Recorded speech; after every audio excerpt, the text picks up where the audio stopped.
वंदे मातरम। जब तक बाकी परिवार जुड़ते हैं 8 बजे की चौपाल से, तो इससे पहले जो कोई जुड़े हुए हैं जैसे लक्ष्मी प्रिया, प्रवीता कंबोज, रितु, तरन्नुम, पहले जुड़ने वालों को अगर आपको कोई बातें करनी हो तो आप अपना हैंड रेस कर सकते हैं।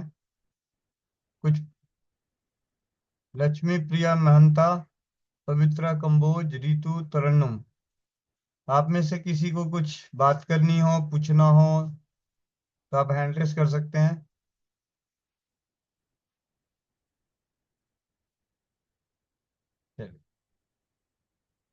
चलिए। रितु दीदी, कुछ पूछना है? पूछना है तो अभी रिएक्शन पे वो हाथ उठाना नहीं आता। चलिए, तरन्नुम दीदी से बात करते हैं। कोई बात नहीं, जब तक बात करते हैं आप दोनों से, बाकी किसी और से बात नहीं करेंगे। आ, जी वंदे हाँ जी दीदी। वन- वंदे मातरम भैया जी, और सभी को वंदे मातरम। जी दीदी, बताएं। मैं मैं तरन्नुम दिल्ली से।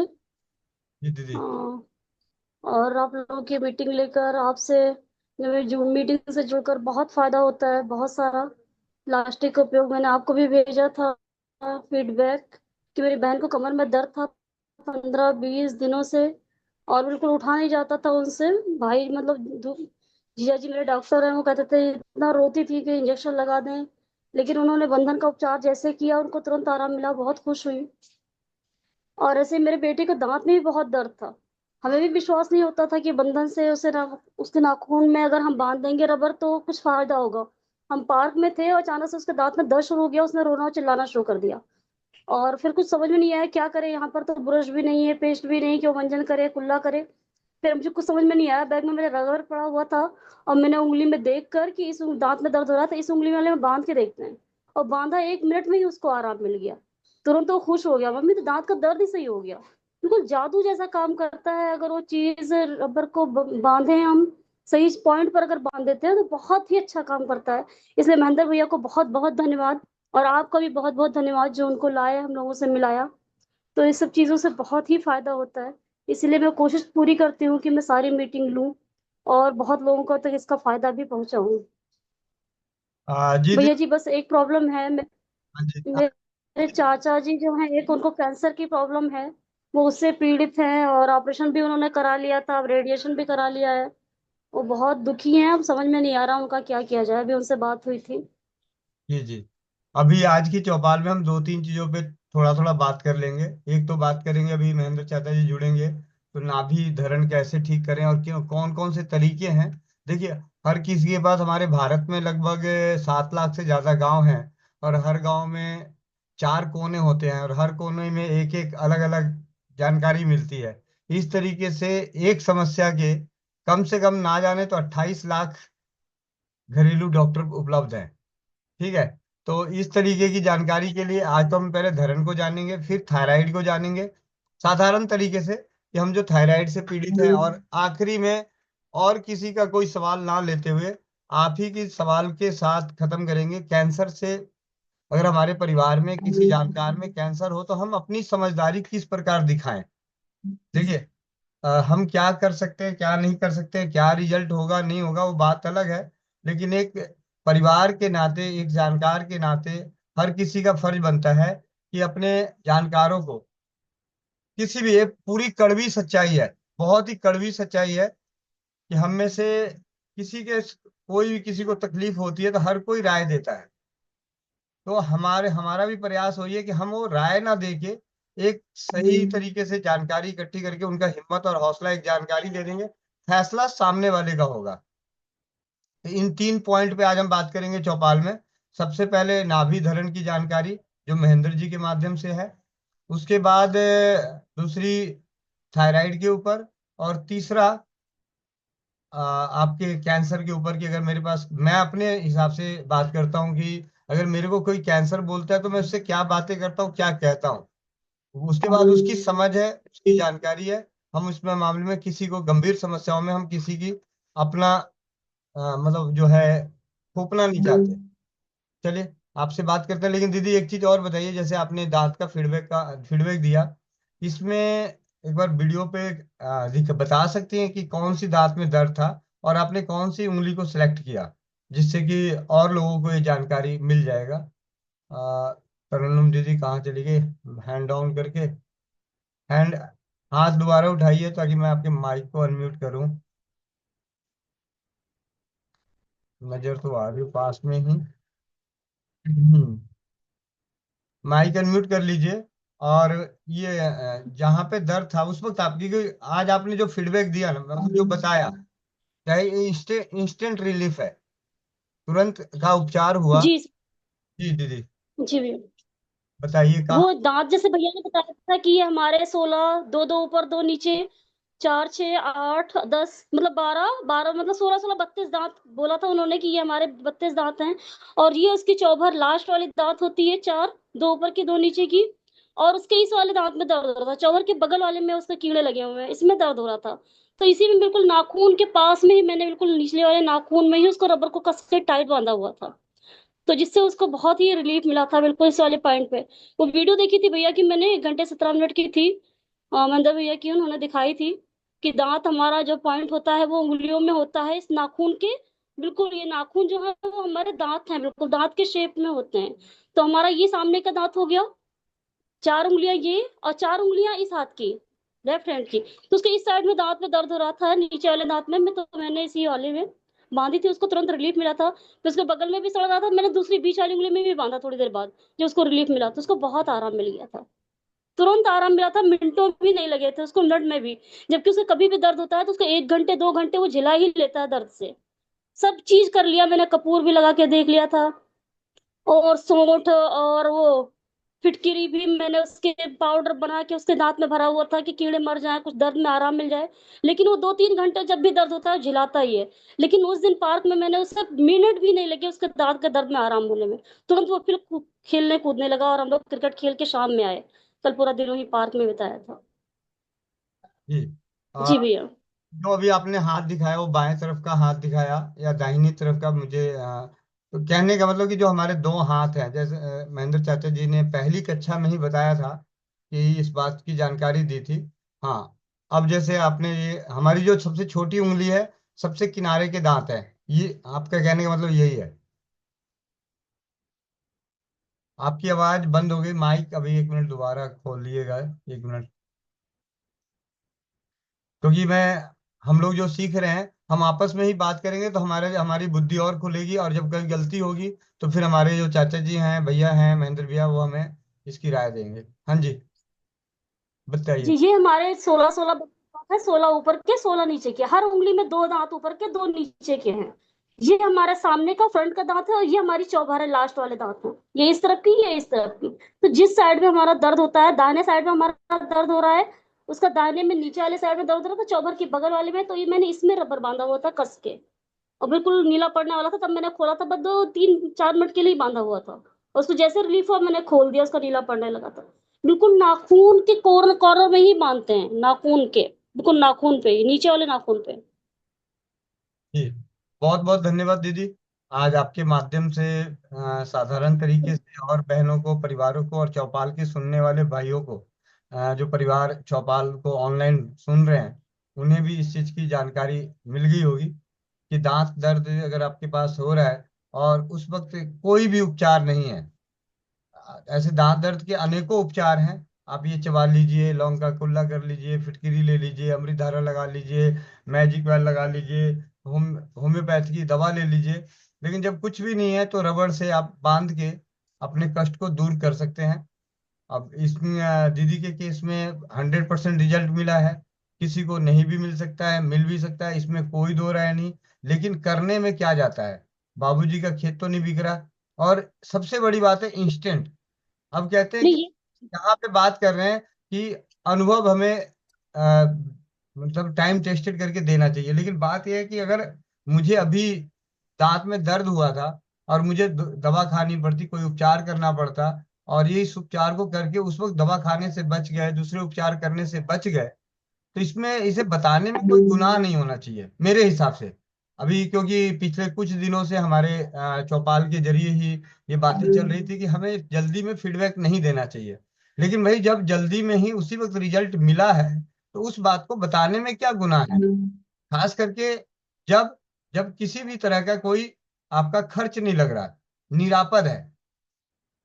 तो ये इस बात को डंके की चोट पे मैं कह सकता हूँ कि किसी को भी, चाहे आपको 10% आराम मिल रहा है, 20% मिल रहा है, 30% मिल रहा है, 50% मिल रहा है, 100% मिल रहा है, आराम होने के बाद आपको दोबारा रोग आ जाता है, आप वो भी बात बताइए, कोई दिक्कत नहीं। लेकिन इंस्टेंट में अगर कुछ भी रिजल्ट मिला है, तो वो हमारी स्वदेशी चिकित्सा के प्रति जागरूकता का काम है। हम आज डॉक्टर के पास जाते हैं, डॉक्टर से दवाई लेके आते हैं, वो हमें पेन किलर देता है, बुखार की दवाइयां देता है, हमारा बुखार उतर जाता है, फिर उसके बाद दोबारा आता है, दोबारा हम जाते हैं। ऐसा तो नहीं है कि वहां आने के बाद उसको छोड़ देते हैं, या डॉक्टर के पास जाना छोड़ दिया, वैद्यों के पास जाना छोड़ दिया। नहीं। तो यहाँ पे इंस्टेंट रिजल्ट का अगर कोई फीडबैक मिलता है, कोई उपचार मिलता है, कोई रिलीफ मिलता है, तो उसके बारे में बताने से जागरूकता ही बढ़ेगी, किसी का भयंकर नुकसान नहीं होने वाला। हाँ, कोई ऐसी औषधि आप ले रहे हैं जो आपके सामर्थ्य में है, किसी और के सामर्थ्य में नहीं है, और उस औषधि का रिजल्ट में, जैसे मुझे अभी मालूम है कि एक दर्द की बहुत अच्छी गोली बनती है राजस्थान में। राजस्थान में एक बहुत अच्छी गोली बनती है, और वो अमेरिका तक स्वदेशी चिकित्सा के प्रति जो जागरूक भाई बंधु हैं उसे इस्तेमाल करते हैं। और लेकिन वो गोली 7 रुपए की, अमेरिका से 7, 10 ऐसे करके पहुंचती है। 10 रुपए की एक गोली है दर्द की। तो भाई मैं उसके प्रति क्यों ज्यादा फीडबैक दूं, क्योंकि वो एक समृद्धि को खर्च करने वाला है। जब तक हम वो गोली खाते हैं हमारा दर्द सही रहता है, जब तक हम दो। हाँ, ये जरूर है कि जिस तरीके से हम एलोपैथी की दवाएं खाते हैं, और यहाँ पे आयुर्वेद की दवाई पेन किलर के रूप में खा रहे हैं, लेकिन खा तो रहे पेन किलर के रूप में।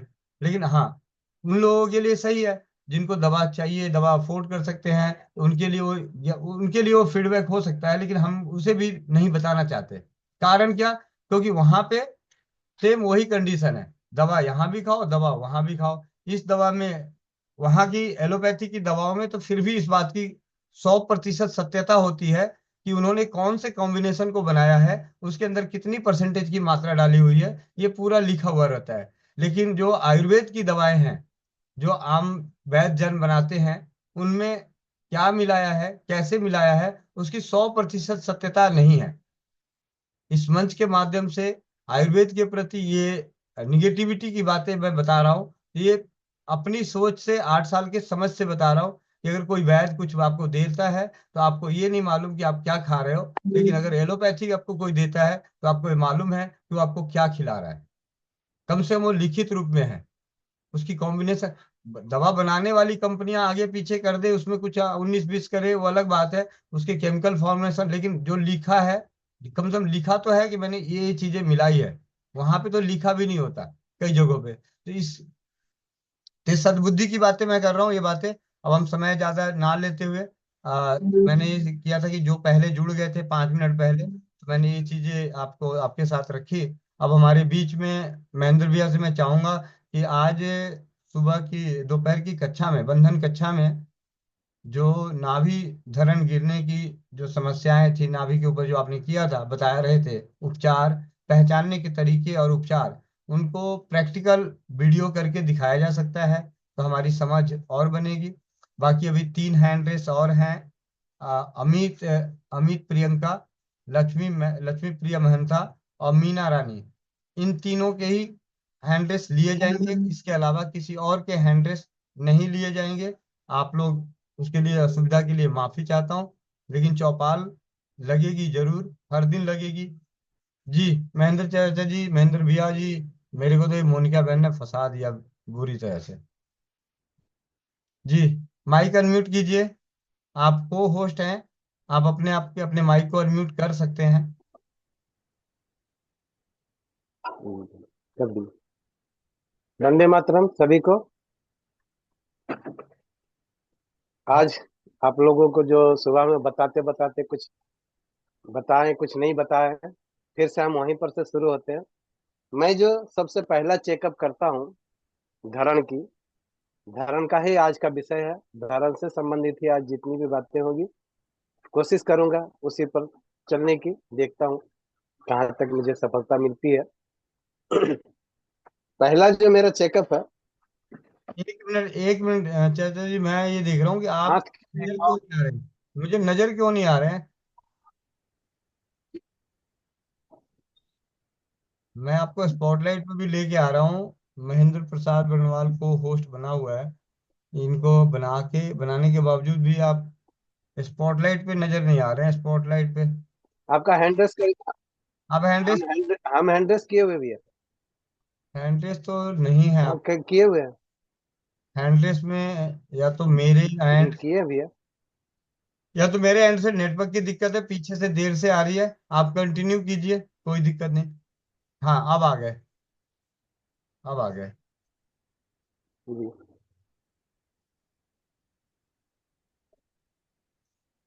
सबसे पहले मैं ये बताना चाहता हूँ, एक बार चैटिंग बंद कर दीजिए सभी कोई, रंजन जी, सभी कोई चैटिंग बंद कर दीजिए भैया। बीच में जो मेरा लिखा हुआ आ जाता है तो थोड़ा आप लोगों को और मैं बताने में डिस्टर्ब होता हूँ। हाँ, ये जो सबसे पहले हम जो चेकअप करते हैं अपने पेशेंट को, ये है मेरा, ये आपका आरोग्य आपके हाथ, इसमें आपको दिखा रहा है। आप स्क्रीन शॉट जो कहते हैं भैया, कभी कभी स्क्रीन शॉट ले लीजिए, आपके काम में आ सकते हैं ये बहुत ही महत्वपूर्ण चेकअप है मेरा। इसी से हम लगभग सबसे पहले इसी को चेक करते हैं। जब इसके समझ में आने के बाद में, इसमें अगर नहीं समझ में आया, किसी किसी की उंगली छोटी बड़ी होती है, जैसी मेरी अपनी खुद की ऐसे दिखने से समझ में आता है कि मेरा ये उंगली छोटा है और ये उंगली थोड़ा बड़ा है, तो मैं अपनी उंगली से चेकअप नहीं कर सकता अपना। लेकिन इस एक पेन के पेंसिल के माध्यम से हम इस लकीर को यहाँ से जब हम पूरा का पूरा मिलान करते हैं, यहाँ से हम मिलाते हैं, दिख रहा है आप लोगों को, यहाँ से मिलाते हैं पूरा रेखा से, ऊपर की ज्वाइंट वाली रेखा से मिलाते हैं, और नीचे एक लेबल दे देते हैं कि यहाँ से हमको उठा करके फिर हम यहाँ पर लेके आते हैं और इस हाथ की रेखा को मिलाते हैं, इस टाइप का। इस टाइप से जब हम मिलाते हैं, ये हमको यहाँ पर छोटा बड़ा दिखता है, इस जगह पे छोटा बड़ा दिखता है। तो है ना, तो जिसका छोटा रहता है, जिस हाथ का छोटा है, उसको हम लोग रस्सी, पैर में रस्सी बांध करके उठक बैठक करते हैं। और ये हुआ दूसरा चेकअप। तीसरा चेकअप है, एक रस्सी देख रहे हो तो खाली उसका निकालो ना, वो रस्सी निकालो। तीसरा चेकअप जो हम लोग बता रहे थे, नाभि के बारे में, कि नाभि चक्र हम कैसे चेक करते हैं। तो यहाँ पर हमारा मान के चलिए, यहाँ पर मेरा नाभि है, और जब हम यहाँ पर जाते हैं किसी दूसरे की मदद से, अपने नहीं चेक करना है इसको, इधर से हम जाते हैं और इधर जब हम चेक करते हैं, तो इतना सा थोड़ा सा, हाफ इंची पौना इंची के लगभग में डिफरेंस मिलता है, तो उसको सेट करना है। और कौन सा तरीका पूछे करके, हाँ, लेट करके, जब हम लेट जाते हैं बिस्तर पर या जमीन पर लेट जाइए। जमीन पर लेटने के बाद में जब हम पैर के पंजा को मिलाते हैं, तो पैर का जब पंजा को मिलाते हैं, बिना देखे हुए, आपको नहीं देखना, देखने वाला सामने वाला देखेगा। जब हम पैर का पंजा को मिलाते हैं, तो एक अंगूठा या तो हाफ इंच इस टाइप से उठा हुआ, या इस टाइप से उठा हुआ मिलेगा। इस टाइप से जिसका भी उठा हुआ मिले, तो उसको क्या करना है, पैर के पंजा को इस टाइप से खड़ा रखिए। जिस टाइप का छोटा है, जिस तरफ वाला छोटा है, उसके नीचे में एड़ी से इस टाइप से पकड़े, और दूसरा हाथ से इस टाइप से पकड़े, और इस टाइप से पकड़ के इस टाइप का झटका दे। इस टाइप का झटका देंगे तो नाभि 2 4 5 बार करते करते ही नाभि का धरण जो है अपने आप ठीक हो जाता है। ये एकदम सिंपल साधारण सा उपाय है, इसको कोई भी कर सकता है अपने घरों में। और तीसरा तरीका है, जब हम अपने से, एक और तरीका है, जब हम नाभि को चेक कर लिए, हमको पता चला मेरा दायां हाथ का बढ़ा हुआ है, दायां हाथ का छोटा है, तब इसको क्या करना है, जैसे हम फाइट मारते हैं किसी को, इस टाइप से ऊपर की ओर कान के पास में ले जा करके एक झटका दीजिए, इस टाइप से जब आप झटका देते हैं, तो यहाँ से लेकर नाभि तक का हिल जाता है, और नाभि तक जैसे हिलता है तो आपका धर्म जो है बैठ जाता है। ये भी एक बहुत तरीका, सिंपल तरीका अपने से अपने बैठाने का। दूसरा तरीका है धरण बैठाने का।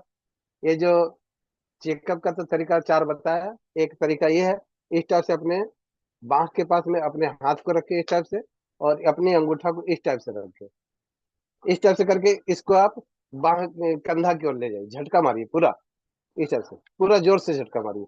इस टाइप से जब 4 5 बार झटका मारेंगे, तो जिस तरह का हाथ का रेखा छोटा है, उंगली छोटा है, उस साइड वालों को मारना है। अगर इस साइड का छोटा है तो इस साइड से रख करके इस टाइप से मारना है। तो इस टाइप से जब 5 7 बार करते हैं खाली पेट में, ये धरण अपने आप बैठ जाता है। और तीसरा तरीका एक है जो बहुत, जिनका बहुत ज्यादा बिगड़ा हुआ है, किसी भी पद्धति से ठीक नहीं हो रहा। पैर में रस्सी बांधो, एक पैर का पंजा को टेढ़ा करो, हाथ को झटका दो, किसी भी तरीका से किसी भी पेथी से ठीक नहीं होता। तब हम एकदम लास्ट सबसे जो हार्ड है वो आप लोग नहीं कीजिएगा। मैं करता हूँ, आप लोग मत कीजिएगा। अगर जानकारी हो तभी कीजिएगा, या किसी को बहुत अच्छा से जानकारी है उसके पास में जाके करवाइएगा, लेकिन खुद से कोशिश मत कीजिएगा। ये परिटेक करने का चीज नहीं है। एक दीपक लीजिए मिट्टी का, मिट्टी के अंदर, दीपक के अंदर में 2-3 टुकड़ा कपूर का डाल दीजिए, और माचिस की तीली से उसको आग लगा दीजिए।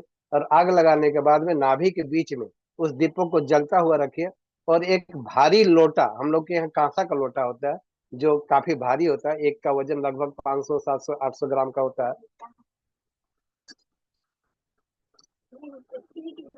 क्या बोली? हाँ, वो तो पेशेंट को जो है जब मतलब सुला दीजिए। सुलाने के बाद में नाभि के ऊपर में और लिटा करके थोड़ा सा तेल लगा करके, वहां पे तेल लगा करके दीपक में कपूर डालिए, कपूर को में आग लगाइए। और आग जब पूरा धक धक धक धक करके उठने लग जाए तो एक भारी लोटा को उस जगह पर रखिए। भारी जगह लोटा को उस जगह पर रखिए, तो इससे क्या होगा, ऊपर में पकड़ के पहले रखना है। उससे क्या होगा कि नीचे से का जो धुआं जो उठ रहा है बहुत तेजी से, लोटा के अंदर का ऑक्सीजन को जला देता है। और ऑक्सीजन जब जल जाता है तो पूरा कार्बन डाइऑक्साइड हो जाता है। और उसके बाद धीरे धीरे धीरे धीरे बीच में, नाभि के बीच में जाकर के उसको सेट कर दीजिए। पूरा नाभि को भैकम प्रेशर की तरह एकदम से एकदम पूरा पूरा का पूरा पेट को पकड़ लेता है। और पकड़ने के बाद में एक चुंबक की तरह एक पेट में जाकर के लोटा एकदम से पूरा चिपक जाता है। और चारों तरफ से जो 1 इंच ऊपर नीचे, कोई कोई कहते मेरा दाया है कोई बायां है।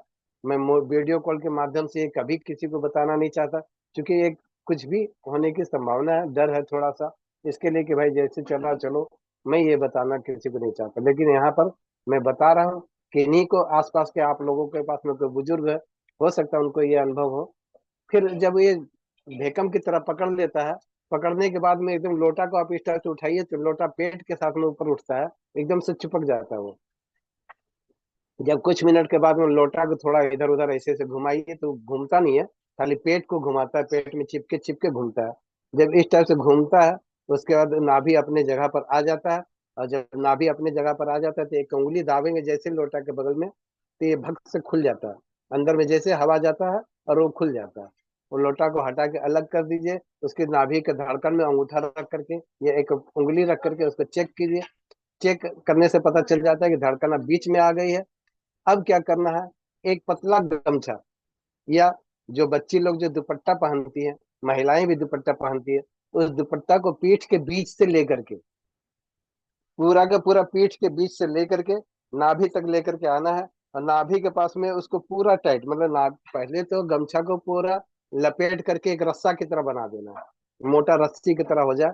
कम से कम इतना मोटा होना चाहिए।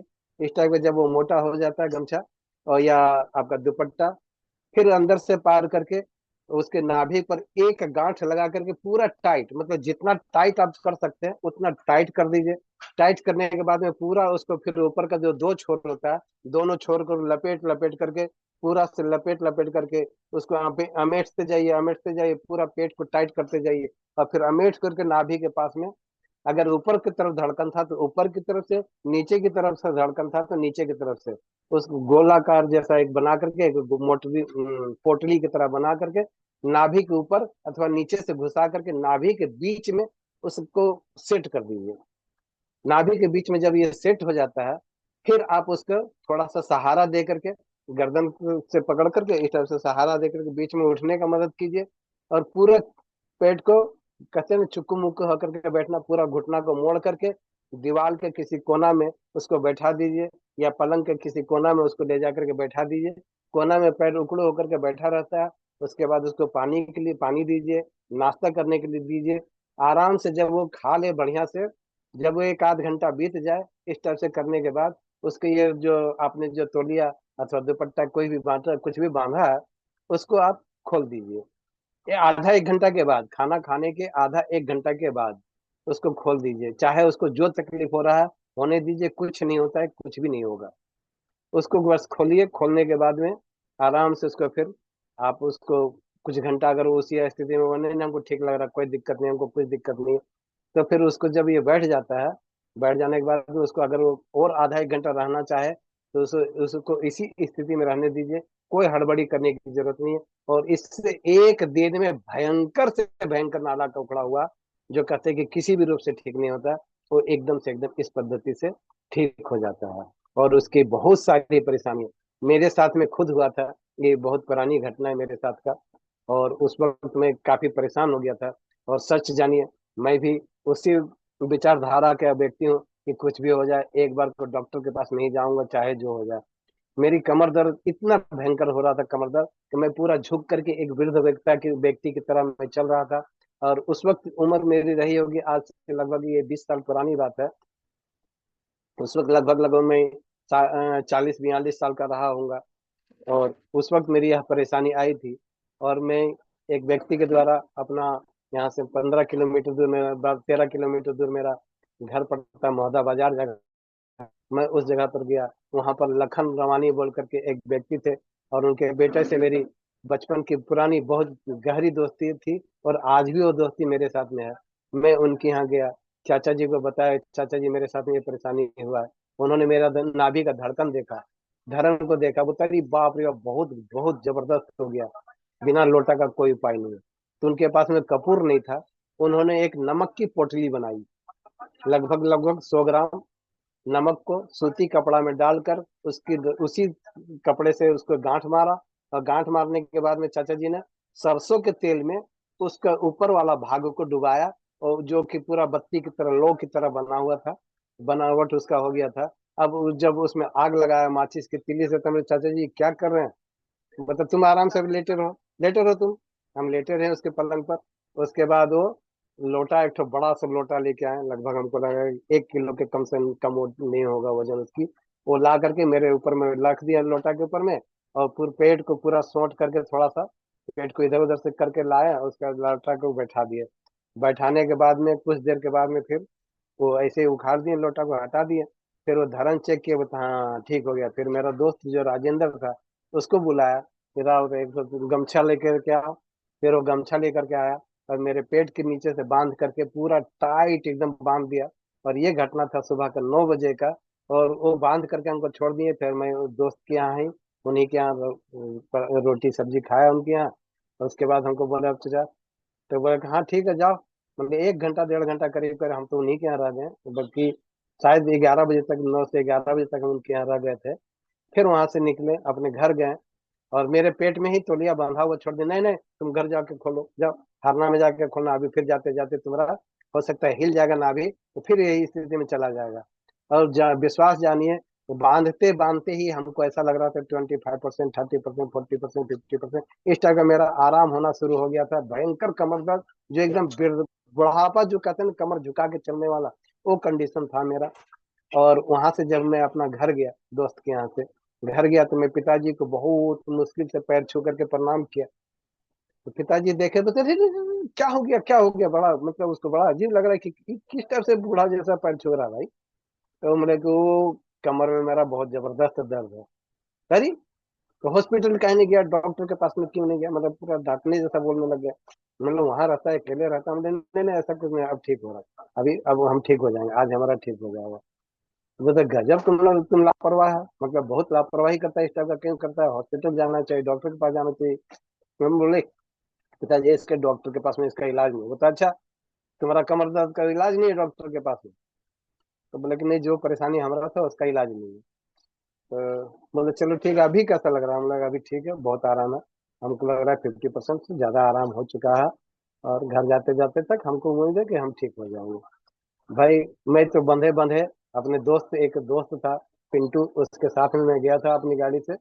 और वहां पर से यहाँ पर आने के बाद, फिर दोपहर का खाना खाने के बाद, फिर मैंने उस बंधन को खोला अपना पेट वाला। और उस दिन मैं पूरा रेस्ट किया। संजोग की बात, 12-1-2 बजते बजते ही मेरा पेट, कमर का दर्द, सॉरी पेट का दिया, कमर का दर्द पूरा का पूरा 100% ओके हो गया था। फिर एक बैजनाथ बरनवाल जी थे, डॉक्टर हैं हमारे यहाँ से। वो कुछ अपना हॉस्पिटल का ऑर्डर ला करके दिए, तो महेंद्र जी ये सब सामान हमको कल तक चाहिए, आप इसको लेकर के आइए। तो हमारी पत्नी जो है वो कह रही है कि इस टाइप के कंडीशन में आज आप ठीके हुए, एक 10 दिन 8 10 दिन से इतना परेशान थे, आज आप ठीक हुए, आज आप मत जाइए। तो है ना, हम लेकिन नहीं जाएंगे तो जरूर, अब ऑर्डर मिला है कल इनको, हमको हॉस्पिटल सप्लाई देना है, माल लेके आएंगे, नहीं तो देंगे कैसे। तो आपका कमर दर्द कैसा है? हमने बिल्कुल 100% ठीक है। मतलब इतना कहानी बताने के पीछे मेरा ये मकसद है कि एक बहुत भयंकर परेशानी जो एक दिन में मेरा ठीक हुआ, जो हमको लग रहा 8 10 साल की परेशानी थी, उसका चलना का वो जो कष्ट मेरा था 10 दिन का, मैं बता नहीं सकता, असहनीय थी। और लेकिन इस धर्म के ठीक कर देने से मेरा हुआ धर्म का परेशानी ठीक हुआ। तो आप लोग भी घबराए नहीं, बहुत सारे उपाय हैं इसको ठीक करने का, एक उपाय नहीं है। तो आपको जो मैंने अभी कुछ उपाय बताया है उसमें से करें, कुछ उपाय को अपने इस वीडियो को कई एक बार देखें और समझें, जाने, तभी करें। और इससे किसी प्रकार का आपको साइड इफेक्ट नहीं होगा, किसी भी प्रकार का कोई नुकसान नहीं होगा। हाँ, हो सकता है कि कमर दर्द आपका ना ठीक हो, पेट का दर्द ना ठीक हो, घुटने का दर्द ना ठीक हो, हाँ, कूल्हे का दर्द ना ठीक हो, लेकिन आपको साइड इफेक्ट हो जाएगा ये नहीं हो सकता। एक दिन में ठीक होता है, एक दिन छोड़ करके एक दिन कर दिए, अब 2 4 दिन 2 3 दिन थोड़ा इंतजार कीजिए। अगर वो घटना शुरू हो गया, उसका दर्द में कमी आना शुरू हो गया, बिल्कुल बंद, और नहीं करना है। एक बार करने के बाद और नहीं करना है, इससे ही आपका परेशानी ठीक हो जाएगा। और बहुत बार बहन लोग लिखती है, माता लोग लिखती है, भैया लोग लिखते हैं कि कितना देर बांधे, आधा घंटा बांधे, 1 घंटा बांधे, 2 घंटा बांधे। अगर इस टाइप का कोई अब प्रश्न आए तो कोई भी बहन बता दें, आप अपनी परेशानी के हिसाब से बांधे। ये ना कि किसी को कोई परेशानी हो जाए और उसके बाद बोले कि भाई भैया ने बताया था और मेरा यह परेशानी है। जो जाने समझें तब करें, ऐसे नहीं, नहीं आता है मत करें, हमें नहीं करना है, हमको डॉक्टर का इलाज कराना है। भैया एकदम स्वेच्छा से आप आजाद हैं किसी भी प्रकार के इलाज लेने के लिए। और एक चेकअप और हम जो सुबह में बताना चाह रहे थे, एड़ी को दीवार से सटाइए, फिर कमर को सटाइए और पीछे कंधा को सटाइए। इस टाइप से जब आप 3 जगह से सटा देते हैं, एड़ी होना चाहिए बिल्कुल बराबर, हाँ, दीवार से सटा हुआ हो एकदम से, एकदम बिल्कुल, इसको आप एड़ी मान लीजिए, ये आप मान के चलिए दीवार से पूरा का पूरा सटा हुआ है। और आपका कमर पीछे का सटा हुआ हो, या ये कंधा जो है वो दीवार से सटा हुआ होना चाहिए। तीनों जगह सटा हुआ होना चाहिए। और आप इसको न देखें कि मेरा सटा कि नहीं, कुछ नहीं, आप एकदम एक फौज की तरह, एक सिपाही की तरह, जो एकदम सावधान, जैसे कहने के साथ एकदम डट के खड़ा हो जाता है, बिल्कुल उस टाइप से डट करके सीधा होकर के सावधान की मुद्रा में खड़ा हो जाए। और कोई भी आपके सामने में जो भी व्यक्ति है उनको आप पंजा देखने के लिए बोलें। जब आपका पंजा अंगूठा सटा हुआ रहेगा तो अंगूठा का एक भाग जो है ऊपर और नीचे रहता है, ये एड़ी सटा करके चेक करने का तरीका है।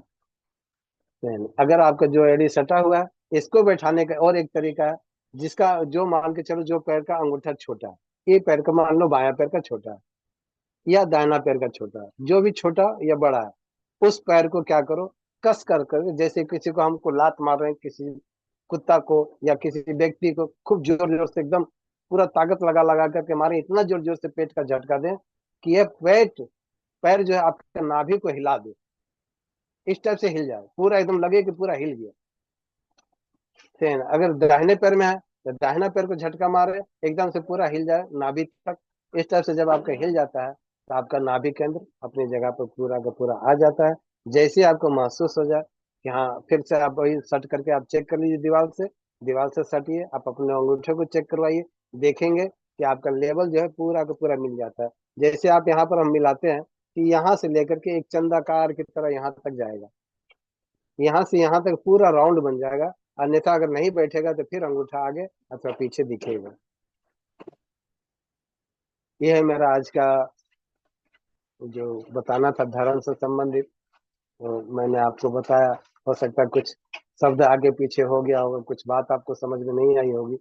और इस वीडियो को जरूर आप लोग अपने लिए अपने से देखिए इसको खुद से, और समझिए कि मैंने बोल करके समझाया है। और कोई एक एक होता है ना कि मैं बिल्कुल उस टाइप का एक्टिंग करके बताऊं, तो वो मैंने नहीं किया है। तो मुझे सिर्फ अभी सिखाना है।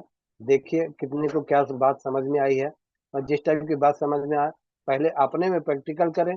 आप अपने एक मान लो आप हैं घर में, आपके पतिदेव हैं घर में, आप पतिदेव का धर्म चेक करने के लिए हाथ की रेखाओं को चेक करो, पैर की एड़ियां सटा करके अंगूठे को चेक करो, नाभि से छाती तक इस टाइप का चेक करो। इस टाइप से 3-4 चेकअप तो बहुत आसानी से किया जा सकता है। नाभि में अंगूठा रख करके चेक करना ये छोड़ दीजिए, पलंग पर लिटा दीजिए, जमीन में लिटा करके उसके अंगूठे को चेक करो पैर का। इससे आपको पता चल जाएगा कि मेरी पत्नी का, मेरे बेटे का, मेरे पतिदेव का किन्हीं का भी धर्म दिखा हुआ है। तो उसको कई एक तरीका मैंने बताया है, उस पद्धति से उसको ठीक करें। और ठीक करते के साथ में आप देखेंगे कि आपकी अनगिनत परेशानियां बिल्कुल के बिल्कुल एक दिन में ही ठीक हो जाती है। और उसको करने से हम समझते हैं बहुत सारा धन, बहुत सारा पैसा आप बिल्कुल बचा लेंगे। जी, धन्यवाद आप सबका। जी भैया, मेरा एक सवाल है। जो रस्सी, जो गमछे को लपेट के रस्सी बांधनी है, इनके लेटे उसके पीठ के नीचे या बैठाने के बाद हम्म। रस्सी बांधनी है, गमछे जी। की रस्सी बना के बांधनी है या दुपट्टे की रस्सी बांधनी है? गमछा या। हाँ, गमछा या दुपट्टे की जो रस्सी बांधनी, जी वो लेटे लेटे उनके पीठ के नीचे से घुसेड़ना है या बैठा के? जी जी जी जी, नहीं नहीं नहीं नहीं, लेटे लेटे उठा दीजिएगा तो फिर गड़बड़ हो जाएगा। हम बताए ना कि फिर जब पूरा बैठ करके बांध दिया, फिर हमको माथा में गर्दन में सहारा दे करके उठाए बीच से आराम से। जब हम उठ करके बैठ गए, फिर हमको बोले कि आराम से जाओ, पीछे जाओ, दीवार से सट के बैठो। फिर हम पूरा उकड़ू होकर के बैठे रहे, घुटना को मोड़ करके, और वो बंधे हुआ ही रहा। और बंधे बंधे ही हमने नाश्ता पानी उनके यहाँ का किया था। जी, बहुत बहुत धन्यवाद आप सभी का। और आपका तो जी विशेष तौर पे महेंद्र भैया, आपका विशेष तौर पे बहुत बहुत धन्यवाद, कोटि कोटि नमन। अब जी, धन्यवाद आपको। है एक लक्ष्मी प्रिया महंता, अमित बहुत ना। गुप्ता, मीना रानी, संजीत मैटी, ये चार के हैंडल्स लिए जाएंगे, इसके अलावा और किसी का नहीं। अब आपके सवाल कोई भी हो चौपाल में, जरूरी नहीं है कि अभी नाभि को लेके है, किसी भी तरह के सवाल का जवाब दिया जाएगा। और साथ में थायराइड के ऊपर थोड़ी सी बातचीत, और आखिरी में 5 से 10 मिनट कैंसर के ऊपर। लक्ष्मी प्रिया बहन, माइक अनम्यूट कीजिए।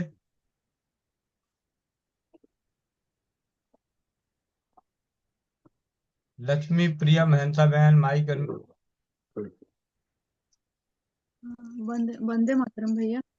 भैया, बढ़िया। मे, मेरा एक प्रश्न है। मतलब एक जन मेरे को आज फोन किए थे कि उनको ना उन वो बोल रहे हैं क्या कि कलाई से अंगूठा तक उनको पूरा 10 अंगूठे हाथ के शून हो गए हैं, और डॉक्टर बोल रहे हैं कि उनको प्लास्टिक सर्जरी करना है। तो उसी के सिलसिले में मैं मतलब महेंद्र भैया से पूछना चाहती हूँ कि उनको क्या सलाह दें कि उनका जो सूनापन है उंगली में ठीक हो जाएगा। जी जी, देखो दीदी, ये जो प्रश्न है बड़ा अटपटा सा जैसा लगा हमको। हाथ में जी सुन्नापन है तो उसकी प्लास्टिक सर्जरी क्या होती है? प्लास्टिक सर्जरी तो मैं ये जानता हूँ कि प्लास्टिक सर्जरी जैसे किसी का अंग जल गया हो, या किसी का कोई चोट के कारण घाव बन गया हो, तो उस घाव के ऊपर में प्लास्टिक सर्जरी किया जाता है, ये मैं जानता हूँ। ये शून्यपन के लिए प्लास्टिक सर्जरी वो कहाँ का करेंगे? प्लास्टिक सर्जरी का तो कोई हमें चक्कर नहीं दिख रहा है। और मेरा अपना अनुभव से उनके गर्दन का नस दबा हुआ है, जिसके चलते उसके हाथ में शून्यपन आ रहा है, जी और एकदम से झुंझुनाहट होगा। और इसके लिए शुगर भी हो सकता है, उस पेशेंट को हो शुगर रहता होगा, इसके कारण से हो सकता है। शुगर को ठीक करने से ये हाथ की झुंझुनी जो है वो ठीक हो जाता है। और गर्दन का जो पॉइंट हमने बताया है, आप यहाँ पर उनको रबड़ बांधे, एक्यूप्रेशर के द्वारा रबड़ को बांधे, रिंग को बांधे, जी यहाँ पर बांधे, इस जो बीच के जो लकीर है उस लकीर पर बांधे। इस टाइप से कुछ उपाय करें उनके लिए, तो हम समझते हैं कि ठीक होगा। दूसरा उपाय जो है ये पेन पेंसिल कट पेंसिल लेकर के इस टाइप से उनको मसाज करने के लिए बोले दिन भर में, 2-2 3-3 मिनट के लिए, 5 मिनट के लिए, दोनों हाथ में 2-5 मिनट के लिए। इस टाइप से जब उसका एक्यूप्रेशर करेंगे पेंसिल से, तो उनका यहाँ का जो नस है वो ठीक होने लगेगा। तो उनका गर्दन का नस के ही चलते होता है सब झुनझुनी झुनझुनी, और शुगर के चलते होता है। तो ये शुगर को कंट्रोल कराएं और इस नस को खोल करने से ठीक हो जाता है। एक तीसरा उपाय बताते थे, किसी के भी पैर के तलवों में झुंझुनी हो, हाथ में झुंझुनी हो, कहीं भी झुंझुनी का शिकायत हो, तो 10 दाना किशमिश पानी में डाल करके फूलने के लिए दें।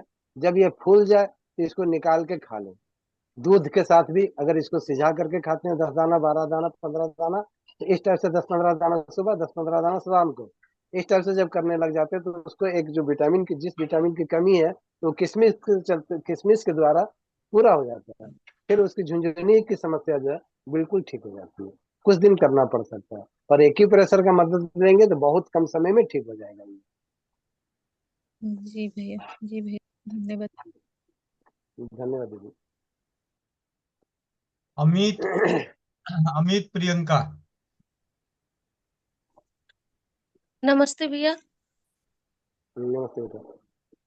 आ, अ, मेरा क्या मुझे पिछली बार जो है सीआईडी का और स्लीप डिस्क हुआ था। मैं करीब 6 महीने बिस्तर पे रही थी। अभी मुझे फिर से यही परेशानी हो रही है। और मैंने जब एमआरआई कराई थी तो मेरी L5 और गर्दन की C1 एक नस दबी हुई है। और मैं इस समय बैठ के बात नहीं कर सकती हूँ, मैं लेटी रहती हूँ क्योंकि मैं बैठ नहीं पा रही हूँ, मेरी टेल बोन में दिक्कत है। और मैंने अभी भैया को फोटो भेजे, मेरे पीछे पूरी नसें जो है जांग पर काली काली सी हो गई हैं। हम्म। तो आप मुझे आप बता। आप बेटा लेटे लेटे ही जो है ना, 1 इंच बाय 1.5 फुट का जो हम फेटा बताते हैं, 1 इंच चौड़ा, ये जो रिबन है, 1 इंच चौड़ा, 1.5 फुट लंबा, इस टाइप का रिबन ले, पीछे तरफ से अपने पैर को घुमा करके इस टाइप से फिर पीछे ले जा करके बांध दे। एक गांठ, 2 गांठ नहीं मारनी, एक गांठ बांध दे, और दोनों पैर में इस टाइप से बांध करके आप छोड़ दें। जितना देर आप लेटे लेटे रख सकते हैं, आपको ना चलना है, ना फिरना है, ना खड़ा होना है, कुछ नहीं करना है। लेटे लेटे 10-20 मिनट, आधा घंटा, जितना देर आप रख सकते हैं। कहने का मतलब जितना देर मतलब सुबह को बांधे रात को खोलेंगे, ऐसा नहीं करना है। आधा घंटा के लगभग लगभग बांधिए, एक बार बांधिए, फिर आधा घंटा के बाद खोल दीजिए। दोनों पैर में बांधना है, आधा घंटा तक के लिए बांधिए, फिर खोल दीजिए। 2-3 घंटा बीत जाने के बाद फिर बांधिए, फिर खोल दीजिए, फिर 2-3 घंटा बीत जाने फिर बांधिए, फिर खोलिए। इस टाइप से दिन भर में 3 से 4 बार करिए, आपके लिए फायदेमंद रहेगा। और आप देखेंगे चमत्कार, 3 से 5 दिन जाते जाते ही शायद बोलेगी कि भैया मेरा तो आधा परेशानी ठीक हो गया। और जैसे ठीक होने लग जाए, एक बार छोड़ देना 2-4 दिन के लिए, देखते हैं क्या होता है। और एक जो लहसुन और दूध का मैंने प्रयोग बताया है, 1 कप दूध, लगभग 100-150 ml दूध लेना है, 100-150 ml पानी उसमें डाल देना, 10-12 दाना लहसुन की कलियों को छील करके थोड़ा सा उसको कूट करके थोड़ा थोड़ा तोड़ दीजिए, फोड़ दीजिए उसको। अब फोड़ करके फिर उस दूध में डाल करके उसको बॉयल कीजिए। जब ये सीजते सीजते सीजते सीजते लगे कि खाली दूध ही दूध बचा है, थोड़ा गाढ़ा भी हो जाए, कोई मतलब नहीं है, फिर उसको निकालिए। जब खाने लायक स्थिति में आ जाए, लहसुन को उठाइए, चबा चबा करके थोड़ा थोड़ा एक एक दाना लेकर के चबा चबा के खाइए, और घूट घूट करके चाय की तरह से दूध को पी जाइए। इस टाइप से एक बार सुबह खाली पेट में करें, और एक बार रात को सोते सोते समय में करें। आप देखेंगे ये चमत्कार होगा। इस क्रिया को जब भी शुरू करें तो कम से कम 15 दिन तक करना है। और 15 दिन में रिजल्ट नहीं आता है तो 21 दिन तक करना है, फिर 5-10 दिन छोड़ करके फिर 21 दिन, 15 दिन, इस तरह से करना है। इस तरह से जब आप कंटिन्यू कर लेते हैं, दवा की तरह खा लेते हैं, एक डॉक्टर के बताए हुए नुस्खा दवा की तरह खाते हैं, तब आप देखेंगे आपका ये परेशानी जो आप बिस्तर में बैठी हुई हो दीदी, बिल्कुल का बिल्कुल ठीक होगा। जी प्रियंका दीदी, आप इसे अपनाएं। भैया इनकी माइक कोई बात नहीं, जी। समझ गई हैं, बहुत समझदार है और पेशे से वकील है। ठीक है, तो वकील जल्दी समझता है, समय अच्छा। पर अपना चौपाल का नष्ट। जी। मीना रानी दीदी।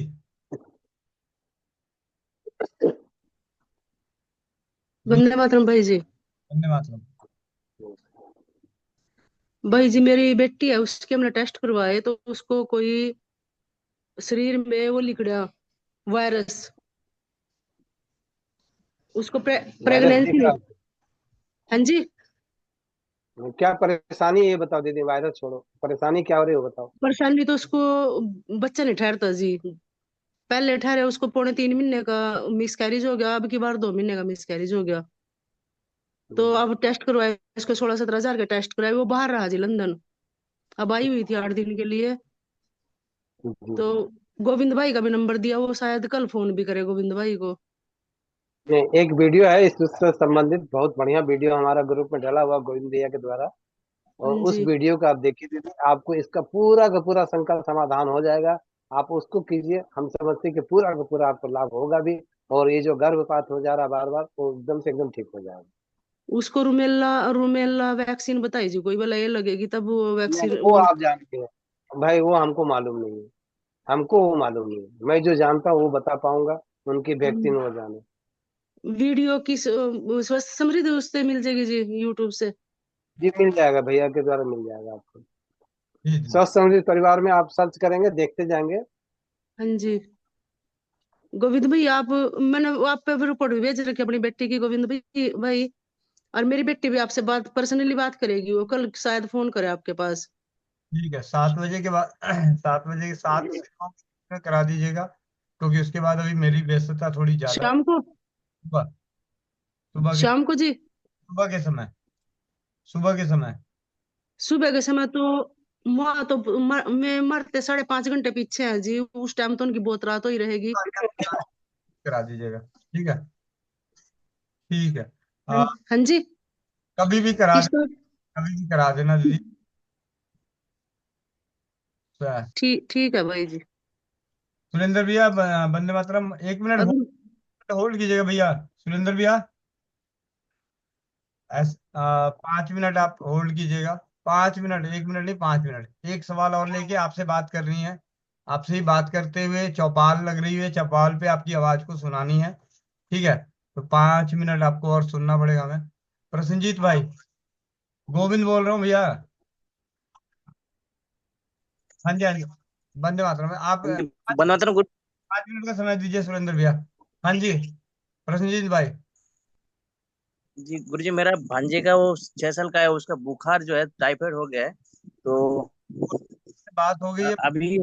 मोनिका दीदी से बात हो गई है। जी। मोनिका दीदी से अच्छा। बात है, मोनिका दीदी ने आपको समझा दिया है। आप मोनिका दीदी ने जो बोला है, उसे आप कंटिन्यू कर दीजिए। ठीक है, अच्छा। ठीक है। ठीक है। जैसा कि आप सभी चौपाल में आपने बताया था कि महेंद्र भैया हमें सबसे पहले जानकारी देंगे, और उसके बाद हम बात करेंगे थायराइड की। तो अभी जो मेरे फोन पे दूसरी लाइन पे हैं सुरेंद्र भाई सिरसा से। तो पहले मैं आप लोगों को इनका एक अनुभव ही सुना दूं। सुरेंद्र भैया, मेरी आवाज आ रही है? अच्छा, आप लोगों को सुरेंद्र भाई की आवाज आ रही है? अभी चैट बॉक्स में लिखने की सुविधा नहीं है, मुंडी हिला सकते हैं। जिनके वीडियो ऑन है वो मुंडी हिला सकते हैं। सुरेंद्र भैया बोलिए जरा, आवाज आ रही है? आप लोगों को आ रही है, किसी को नहीं आ रही? 1 मिनट। नहीं आ रही नहीं आ रही, चलिए। है। महेंद्र भैया, शायद मेरे यहाँ थोड़ी सी नेटवर्क की दिक्कत है, उस वजह से। सुरेंद्र भैया, आप अपना फिर भी एक अनुभव दीजिए। कुछ लोगों के तो नेटवर्क सही होंगे, वहां तक आवाज जरूर पहुंचेगी। आपके घर में थायराइड थायराइड नाम की राक्षसनी घुसी थी आपके परिवार में। सुपर सुपर सुपर्णखा, जो क्या नाम रखे हैं। हाँ जी, बताइए जरा, पहले आप अपनी कहानी बताइए। हाँ, मुझे तो आ रही है, बाकी इन लोगों को भी किसी न किसी को आ रही होगी, जिनको नहीं आ रही होगी वो देखते हैं बाद में। जी। हाँ जी। ठीक है भैया, बोलिए।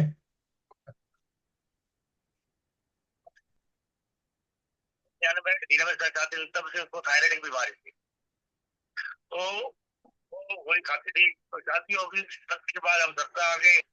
तब भी थायराइड था उसका, वो गोली खाती थी, तो बीच में गोली छोड़ दी। तो एक स्वास्थ्य हॉस्पिटल है सरसा में, और डॉक्टर का नाम मुझे पता नहीं, लेकिन एमडी डॉक्टर है। कि एम्स में भी उन्होंने काम कर रखा है, श्री गंगानगर में भी काम कर रखा है, और जयपुर में भी वहाँ गया, टेस्ट कराया, बोला थायराइड है। उन्होंने गोली चालू कर दी। गोली चालू कर दी तो इसी दौरान मेरी पत्नी परेशान हो, भी इतने सालों से रोटी खा रही हूँ, थायराइड ठीक नहीं रहा, तो भाई रंजीत इस चीज को सुना। तो उसके बाद मैंने भाई गोविंद शरण जी से बात करी थायराइड के बारे में। तो भाई गोविंद शरण जी ने धनिया वाला प्रयोग बताया। 1 चम्मच सूखी धनिया रात को काट के गिलास में भिगो के रख दो, गर्म पानी डाल के, और सुबह उसको खाली पेट पियो और धनिया चबा खा जाओ। तो वो हमने करा, शुरू करा। तो उस तरह फिर हम दवाई लेने गए डॉक्टर साहब से। तो मेरी पत्नी ने पूछा, भी डॉक्टर साहब ये गोली मुझे कब तक खानी पड़ेगी? मैं बहुत सालों से खा रही। तो डॉक्टर मुझसे बोला, पहले खाना कब तक खाओगे? तो वो बोले, जब तक जियोगे जब तक खाऊंगी। बोला, जब तक जियोगे तो ये सारे नहीं पड़ेगी, नहीं पड़ेगी। मुझे बड़ा अचंभा हुआ, तो कर दिया भाई राजेश जी की बैनर से और भाई गोविंद जी के मार्गदर्शन में। 3 महीने शायद खाया था, 40 दिन खाया था, उसके बाद ब्रेक करके फिर ये 40 दिन खाया था। तो हमने कुछ परसेंट लेवल पे इसके टेस्ट करवाया तो थायराइड नॉर्मल आया। तो गोली हमने बंद कर दी थी 40 दिन के बाद। उसके बाद क्या हुआ कि हमने अपनी रिपोर्ट कराई, दोबारा फिर रिपोर्ट कराई, फिर हम डॉक्टर के पास गए। डॉक्टर का रिपोर्ट कराऊंगा थायराइड की, मैंने कराओ जी कराई। 4 दिन बाद रिपोर्ट आई, डॉक्टर ने बुलाया, बोला देखो गोली खा रहे हो ना, इस वजह से थायराइड ठीक है। मैंने कहा डॉक्टर साहब गोली छोड़े तो कम से कम 50 दिन हो गए। 50 दिन हो गए गोली छोड़ छोड़ के आपने कैसे ठीक आया? मैं तो आप डॉक्टर है, तो बताओ।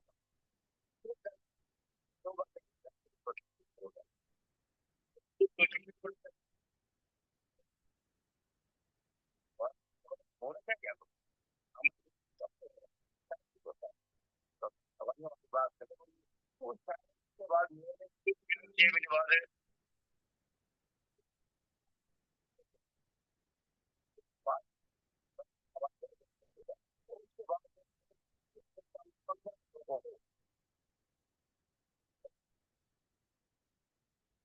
हाँ जी। जी भैया, और ये बात लगभग 2017-18 की है, और आज 2025 चल रहा है।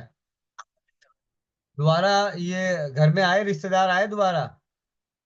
क्या बताया? मतलब ये थायराइड वाले रिश्तेदार दोबारा घर में आए? क्या?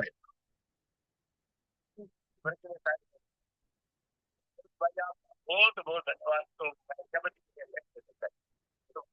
अभी हम दो चार बातें और करते हैं, क्योंकि आपके घर में और भी स्वदेशी चिकित्सा की बहुत ही अद्भुत कहानियां हैं। तो आज हम चौपाल पे आपके बात बता रहे हैं। एक तो इनके बेटे का जो है ब्रेस्ट स्तन जो है काफी बड़ा होता जा रहा था। कितने साल का बच्चा था वो जब ब्रेस्ट बड़ा हो रहा था, जब डॉक्टरों ने सर्जरी बताई थी?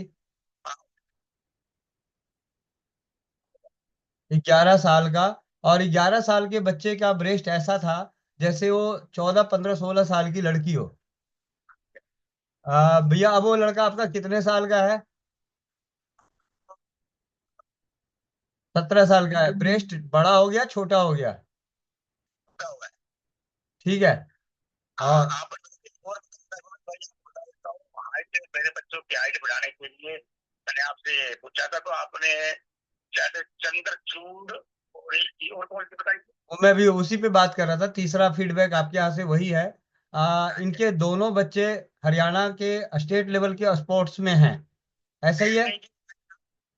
अच्छा, नेशनल में। क्योंकि मैं सिरसा में एक शादी, 4 बार मैं एक्चुअली आपके सिरसा में जब आपके गांव गया था, मतलब वहां पे आया था शादी में, संजय भाई की बहन की शादी में, तो आपके घर भी गया था। तो वहां पे ये जानकारी पता चली थी कि एक तो दोनों बच्चों की हाइट इतनी आगे निकल चुकी थी कि एकाएक, और दूसरी बात, हाइट तो निकली, और दूसरी दोनों बच्चे मतलब हरियाणा गवर्नमेंट की तरफ से अब नेशनल स्पोर्ट्स में हैं। और इसके पीछे जो अब अच्छा, पौने 6, और बिटिया की?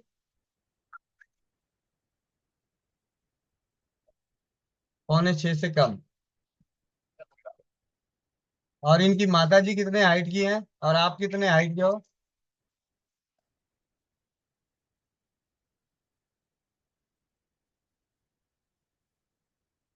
और जिस समय ये समस्याएं चल रही थी उस वक्त हाइट बढ़ने का नाम नहीं ले रहा था।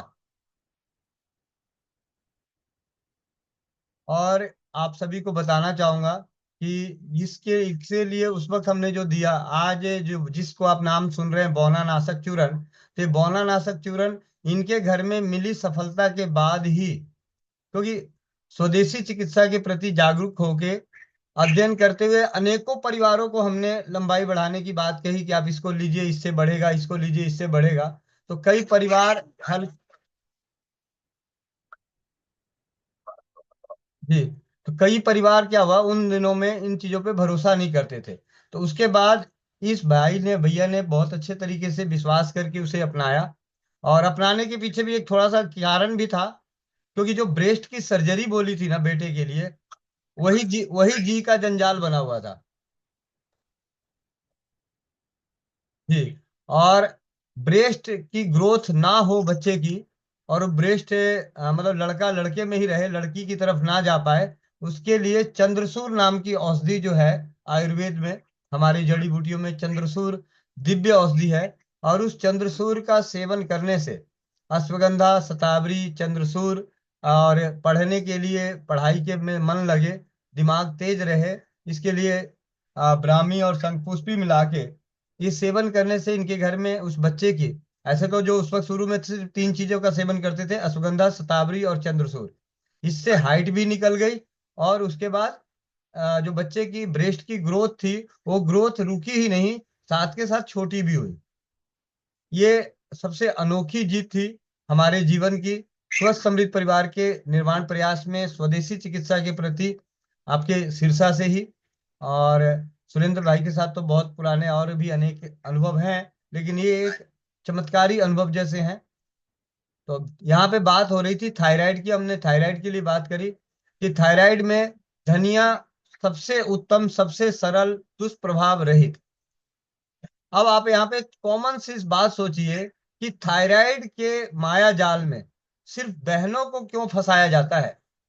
99%, 99%।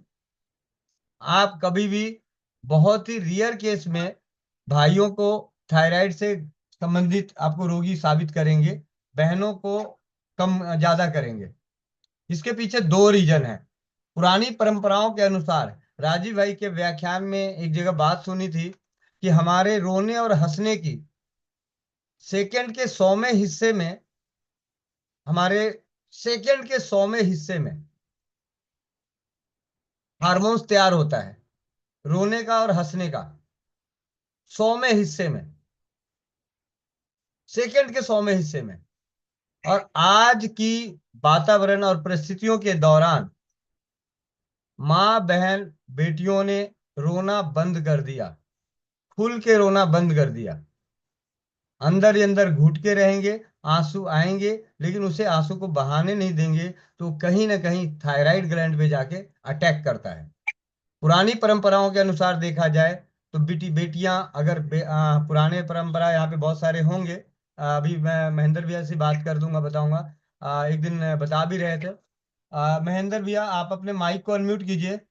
हमारे घर में जब हम लोग अपनी बहन के यहाँ मिलने जाते हैं, तो बहन, हमारी परंपराओं में हमने देखा कि बहन एक कोने में आंगन में अपने कमरे में जाके रोती रहती है, रोना शुरू कर देती थी।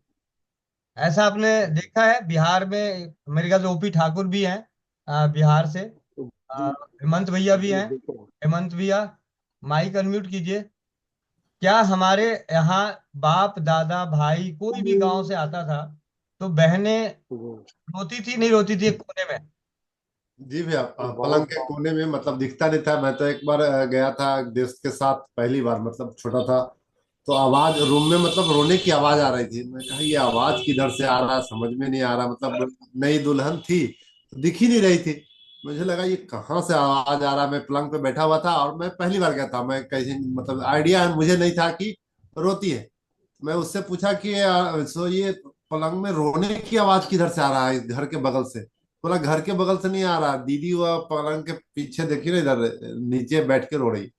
हम कह रहे तो वो क्यों रो रही है, मैंने किससे झगड़ा हो गया? तो नहीं नहीं, आने की खुशी में रो रही है। हम क्या ओ, तो मतलब तब मैंने जाना पहली बार कि मतलब हम लोग जो गए उनके यहाँ, तो मैंने भाई साथ में आया, तो वो इस वजह से वो रो रही है कोने में। जी। ओपी ठाकुर भैया। अपना भी एक अनुभव। वंदे मातरम भैया। वंदे मातरम। ये भैया प्रथा बहुत दिन तक चला है इधर, 10 वर्षों से बहुत ज्यादा कम गया है भैया। जी। पहले हम माँ बहन फुआ के यहाँ जाते थे तो मैंने रोना स्टार्ट आपकी आवाज थोड़ी सी कम आ रही। करते थे तो मैंने या आपकी आवाज कम आ रही, मैं आपके माइक को म्यूट कर रहा हूँ भैया। ये बात तो साबित हो गई है। भैया।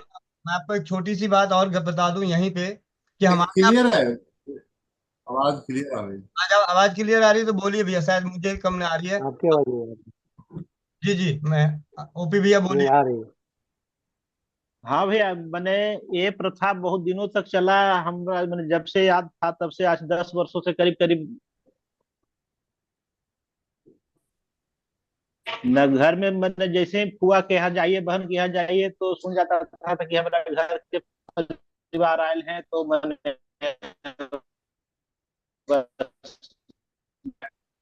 start कर दिया। बेटी घर से थी उस समय भी, लेकिन इस समय और कभी भी मैंने रोने का नाम ही नहीं है। चलिए, अब यहाँ पे एक बात और बीच में रोकता हूँ। इसी तरीके से बहन बेटियां जब अपने मैके आती थी तो सबसे गले लग लग के रोती थी। ये भी बात सच है या नहीं है? जी। जी भैया। वो तो अभी भी है, मतलब ना। बहुत कम गया है मतलब भैया, बहुत कम गया है। दिल्ली वाले हाँ, नहीं आते मतलब दिल्ली वाले आते हैं, साथ में चले जाते हैं छोले कुलचे खाने, गोलगप्पे खाने। रोना धोना तो दूर की बात है। मतलब हमने अपने दुखों को अपने अंदर ही, अपने हार्मोन्स को अपने अंदर ही दबा दिया। उसी का नतीजा है थायराइड। इसमें कोई दो राय नहीं है। मैं आपको ईमानदारी से बताऊं, उनकी जांच, उनकी परिस्थितियां सब सही है। हमने अपने भाव को प्रकट नहीं होने दिया, उसका उसी का दुष्प्रभाव है। और ये 90% बहनों के साथ है। मर्दों का तो रोना पाप होता है, वो तो अब पहले ही कहावत है, इसीलिए उनके ऊपर असर नहीं होता। और मर्द अपना जो है पुरुष प्रधान है, हंस के अपने उस ग्लैंड को खत्म सही कर लेते हैं। क्योंकि जितनी खुल के हंसी मतलब हाँ, पुरुष प्रधान जो है भाई बंधु करते हैं उतना उनका, लेकिन उनका रोने का अधिकार है। रोने में वो माहिर हैं। और वो भी अब खत्म हो गया। अब वो अब कहते हैं नहीं जी हम तो शेरनी है, हम तो ये है, हम क्यों रोए, हम क्यों रोए। लेकिन रोए नहीं, अंदर से तो कुहक रही है, ऊपर से दिखा नहीं रही है। तो अंदर ही अंदर वो जी। हार्मोन को डिस्टर्ब कर रहा है। बाकी कोई सिद्धांत पे भरोसा है तो ठीक है, नहीं भरोसा है तो कोई बात नहीं, खाओ डॉक्टर की गोलियां, खाओ आयुर्वेद की गोलियां। बहुत सारे हैं, बहुत सारी दवाइयां खिलाती रहेगी। लेकिन अब आ जाते हैं धनिए के ऊपर। धनिया एक दिव्य औषधि है। अपने रसोई घर में पड़ी हुई सारी औषधियों में सबसे सुगंधित, सबसे मनमोहक धनिया ही है और सदाबहार है। आप पुदीने के गंध को ज्यादा दिनों तक नहीं झेल सकते, लेकिन धनिया के गंध को बहुत लंबे समय तक झेल सकते हैं। पूरे धनिया के खेत में आप सो जाएं, आपको नींद भरपूर अच्छी आएगी। आप दालचीनी के खेत में सो के देख लो, आप और खुशबू वाले हैं उनके यहाँ, उनके बीच में रह के देख लो, परेशान हो जाओगे। लेकिन धनिया में कभी नहीं होता। धनिया का नाम है कनिया। हमारे बिहार में बीच में धनिया कनिया, धनिया कनिया। तो ये आपस में इंटर, ठीक है। चलिए, ये तो हो गई थायराइड की बात। इसके बाद थायराइड में दो चार बात का बता रहा था कि कब क्या इस्तेमाल करना है। तो जिनका वजन कम हो रहा हो तो उनके लिए शतावरी इस्तेमाल करनी चाहिए। जिनका वजन ज्यादा हो रहा हो उनको त्रिकुटा इस्तेमाल करना चाहिए। त्रिकुटा काली मिर्च, सौंठ और पिपली, इससे बने हुए पाउडर का इस्तेमाल करना चाहिए। वजन जिनका बढ़ रहा हो और जिनका ज्यादा कम हो रहा हो उन्हें शतावरी सेवन करना चाहिए। शतावरी के साथ अश्वगंधा ले सकते हैं, कोई दिक्कत नहीं। लेकिन धनिया आपका नियमित रहेगा ही रहेगा, बिना धनिया के अलावा। इसके अलावा आयुर्वेद की तरफ बढ़ते हैं तो बहुत ज्यादा सौंठ है, गोखरू है। लेकिन जो आंवला, गोखरू, गिलोय, इसे रसायन बोला गया है। यहाँ पे गोखरू का सारा रोल आपके मूत्र पिंड पे है। मूत्र पिंड पे हमारे शरीर की गर्मी मूत्र के मार्ग से ही निकलती है।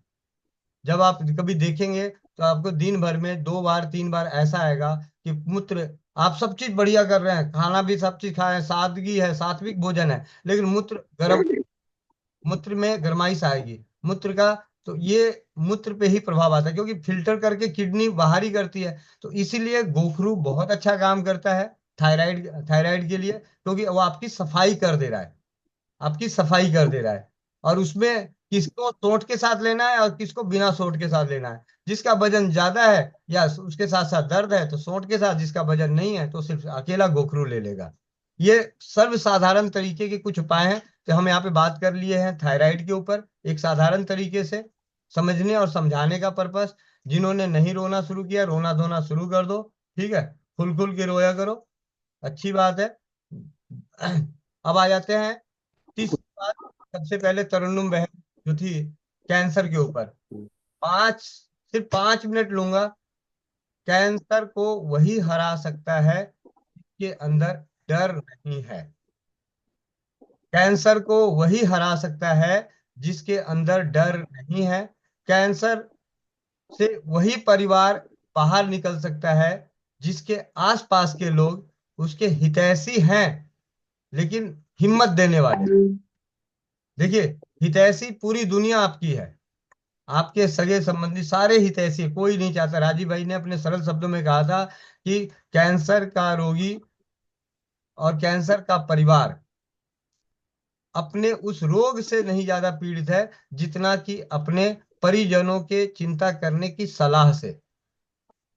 हमें किसी एक जगह टीके ना रहने देने की सबसे बड़ी भूमिका निभाती है हमारे हितैषी। इसमें अपनी सद्बुद्धि लगानी है कि आपकी क्षमता क्या है, कैसे अफोर्ड कर सकते, कहाँ पे कर सकते हैं। रत्ना दीदी ने, आपकी रत्ना दीदी की आप कहानी सुन लीजिएगा। हमारी डॉक्टर साजिया हैं जिन्होंने अपने माध्यम से अपने ब्रेस्ट कैंसर को पूरी तरह से ठीक करते हुए 500 से ज्यादा भारत और पाकिस्तान, इन दो जगहों की बहन में, ईसा कोयरी हैं, उन्होंने अपने ब्रेस्ट कैंसर को पूरी तरह से ठीक करते हुए आज उनके माध्यम से जो लास्ट है, बाकी सब लोग तो बड़बड़ाई करते हैं, निशा कोयरी ने 1,000 से ज्यादा बहनों को ब्रेस्ट कैंसर से निवारा है, सिर्फ एक उदाहरण बन के। उनका उदाहरण ही अपने आप में उनके लिए हौसले का काम करता है जो कैंसर से जीत हासिल करना चाहते हैं। बहुत सारी ऐसी कैंसर की पुस्तकें हैं एलोपैथी ट्रीटमेंट में। मैंने एक पुस्तक पढ़ी थी, कैंसर मेरा परम सखा, ट्रीटमेंट पूरा एलोपैथी। आज एलोपैथी की ट्रीटमेंट के बाद लोगों की मौत ज्यादा होती है, लेकिन उस पुस्तक के पढ़ने के बाद सिर्फ एक ही चीज नजर आया था कि कैंसर का इलाज आपकी हिम्मत है, आपकी हिम्मत। आप किस सात्विकता के साथ रहते हैं, क्या करते हैं, कितना सादगी है। तो कैंसर से जो भी जीत हासिल करना चाहता है, सबसे पहले तो अपने अंदर वो हिम्मत ले आए कि मुझे ये जंग जीतनी है, जंग जीतनी है, जीतनी है, जीतनी है। कभी भी अपने मन में डर क्योंकि एक पल के लिए डर होता है, सारा का सारा, आपको मैं अपने मतलब बातों में ही बता रहा हूँ, चेहरे की रंगत बिगड़ जाती है जब आपके ऊपर कभी किसी भी तरह का कोई भय आ जाता है। ये तो बहुत बड़ा भय है। इसको तो हमारे भय को तो हमारे रिश्तेदार ऐसे तोपते हैं, ऐसे परिवार, ऐसे डॉक्टर वैद्य सब, हर कोई एक्स बाई जेड। तो बहुत छोटी सी बीमारी, सर्दी खांसी जुकाम में लोग कह देते हैं टीबी हो गया, खांसी में कह देते हैं टीबी हो गया होगा। मैं होगा बाद में, 1 महीने साल भर बाद होगा, उससे पहले उसके हालत खराब करा देते हैं डरा डरा के। हर खांसी टीबी नहीं हो सकती, इसमें कोई दो राय नहीं। जिस तरीके से राजीव भाई कहते हैं हर गांठ कैंसर नहीं हो सकती। आज के सत्र का समापन की ओर चलते हैं। कल मिलते हैं चौपाल में पुनः, और सुबह 5 बजे योगा अभ्यास में, 11:30 बजे स्वास्थ्य फ्रीडम केयर की ग्रुप एडमिन मीटिंग में, और 2 बजे, 2 से 3 महेंद्र भैया के सानिध्य में बंधन चिकित्सा। जैसा कि अभी तो 166 परिवार हैं। जब तरन्नुम बहन अपना फीडबैक दे रही थी कि दांत के दर्द में, पार्क में थी बिटिया के, उनके दर्द हुआ और बंधन चिकित्सा को अपनाकर मिनटों में उनका दांत, बेटी का दांत का दर्द ठीक हो गया। तो मैं चाहूंगा तरन्नुम बहन से कि बहन आप दोबारा हैंड रेस करके 164 परिवारों को अपना अनुभव जरूर शेयर करें। जी बहन, तरन्नुम बहन, आपके माइक को अनम्यूट कर रहा हूँ, आप अपने अनुभव को क्योंकि उस वक्त हम 4 5 10 परिवार सुने थे, अभी आ रहे हैं। 3 4 दिन का। तरन्नुम बहन,